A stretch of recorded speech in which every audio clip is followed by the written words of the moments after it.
बिस्मिल्लाहिर्रहमानिर्रहीम, अस्सलाम वालेकुम। मैं हूं नासिर नकवी INN के साथ। इब्तिदा रब्बुल इज़्ज़त के नाम से जिसने जान दी जहान दिया, और दरूद सलाम मोहम्मद वाले मोहम्मद पर।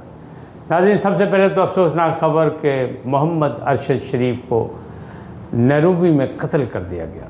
हमलावरों ने उनके सर में गोली मारी और वो जा बाहक हो गया।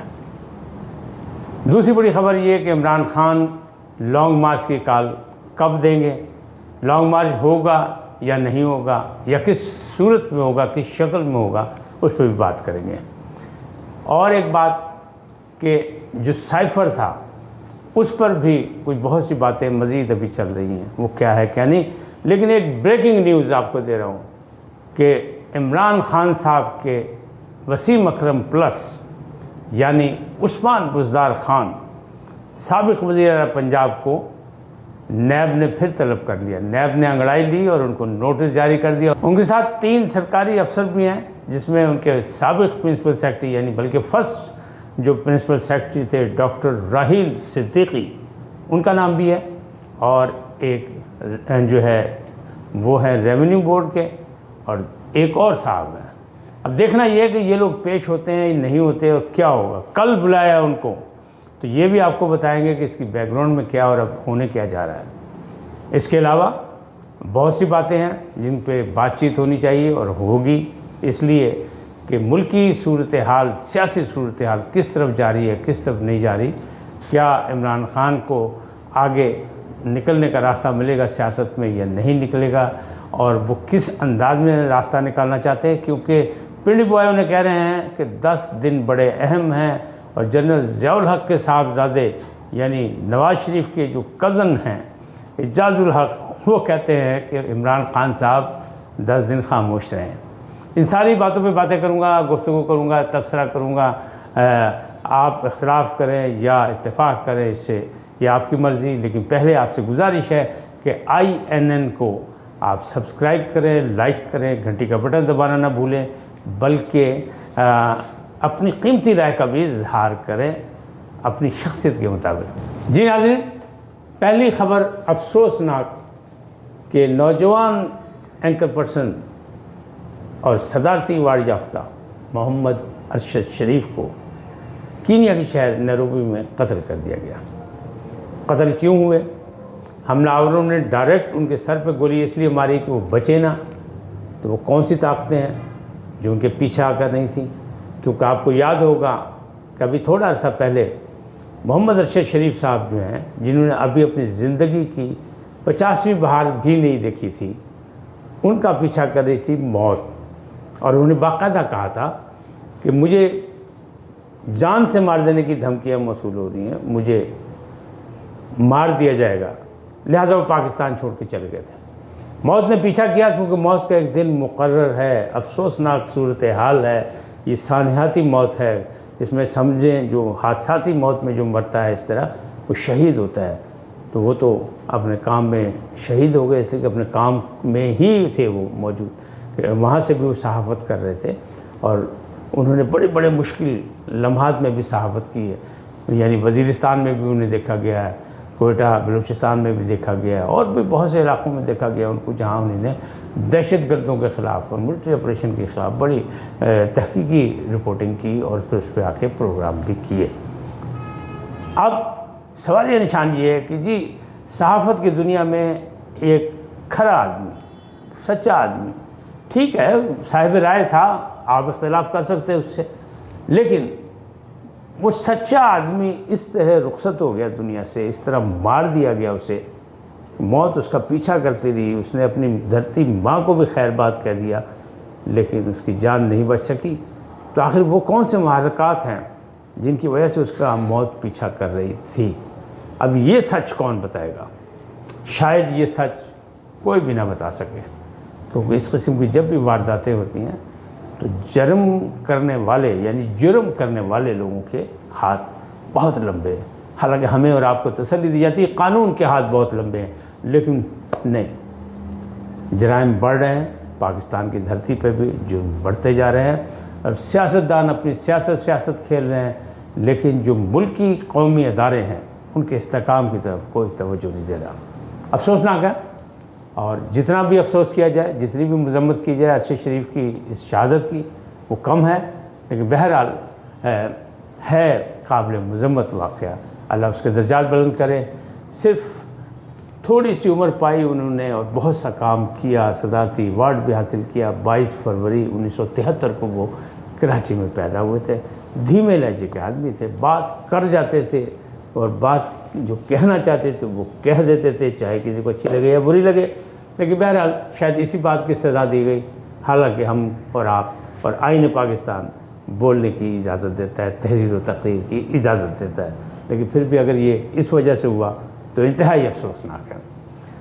दूसरी खबर जो मैं आपको बता दूं, जो ब्रेकिंग न्यूज़ है, वो ब्रेकिंग न्यूज़ ये है कि उस्मान बुज़दार कल यानी मंगल के रोज़ जो है वो नैब में तलब किए गए हैं और उनके साथ जो बाकी सरकारी है उसमें डॉक्टर राहील जो हैं वो भी मौजूद है। राहील सिद्दीकी जो उनके पहले, जब वो वज़ीर आला बने थे तो पहले उनके प्रिंसिपल सेक्रेटरी थे, लेकिन वो जल्द ही 3-4 माह में फ़ारिग हो गए थे, इसलिए कि कुछ मामलात में उनको इख्तिलाफ था और उनकी रेपुटेशन जो है, जो मुख्तलिफ ओहदों पे वो रहे हैं, पंजाब बोर्ड के रेवेन्यू बोर्ड के चेयरमैन भी रहे, तो उन पर कोई उंगली नहीं उठा सकता क्योंकि उनकी रेपुटेशन अच्छी है। इसी तरह वो PHA में भी चेयरमैन रहे तो उसमें भी उनकी रेपुटेशन अच्छी है।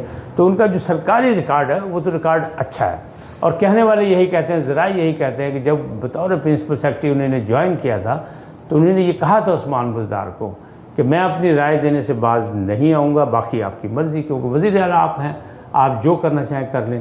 तो इसीलिए ज़्यादा देर वो उनकी जो प्रिंसिपलशिप थी वो चल नहीं सकी और उनकी जगह दूसरे आ गए।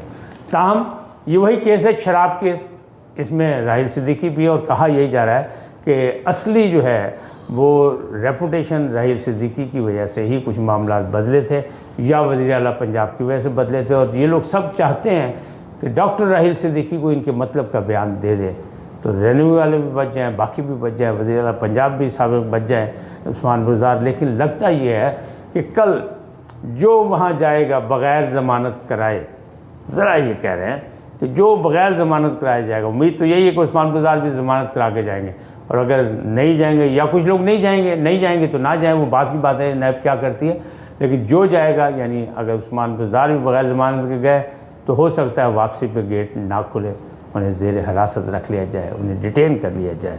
तो ये एक बड़ी ख़बर है जो शायद अभी तक कहीं से आपको ना मिली हो, तो मेरा फ़र्ज़ था कि मैं आपको ये बता दूँ। अब है लॉन्ग मार्च की बात। लॉन्ग मार्च की बात यह है कि लॉन्ग मार्च जो है वो इमरान खान साहब का एक ख्वाब है और लॉन्ग मार्च दबाव है, यानी हुकूमत के लिए। हुकूमत तो कह रही है कि हमने इंतजाम किए हैं, बल्कि सिंध से पुलिस भी जो है लॉन्ग मार्च की वजह से जो वफाक ने मांगी थी वो वहाँ से चल पड़ी, रवाना हो गई है इस्लामाबाद की तरफ। तो अब जुमेरात का दिया है इमरान खान साहब ने। पहले उन्होंने कहा था कि जुमे को मैं ऐलान करूँगा, लेकिन अक्टूबर जाता हुआ नज़र आ रहा है, तो शायद वो एक दिन पहले करके शायद अक्टूबर में ये काम करना चाहते हैं। लेकिन ज़रा उनके करीबी यही कह रहे हैं कि नहीं, ये नवंबर तक बारी आएगी और नवंबर के पहले हफ्ते में लॉन्ग मार्च होगा। लेकिन बात बड़ी दिलचस्प है कि वो कह रहे हैं कि पाकिस्तान की तारीख़ का बहुत बड़ा लॉन्ग मार्च होगा और बड़ा दिलचस्प होगा और बड़ा इंजॉयबल होगा। इससे मुराद मुझे नहीं पता। इनकलाब की बात करते हैं, तहरीक की बात करते हैं, जिहाद की बात करते हैं।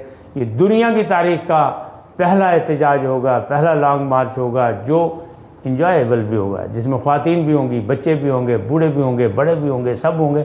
यानी फिर तो साबित हो गया ना कि इमरान खान साहब का फ़ैन क्लब साथ होगा, और फ़ैन क्लब में तो फिर सब कुछ होता है। तो उन्होंने ये बड़ा लफ्ज़ इस्तेमाल किया कि देखें इसमें बड़ी दिलचस्पी होंगी और बड़े लोग जो होंगे बड़ा देखा जाएगा।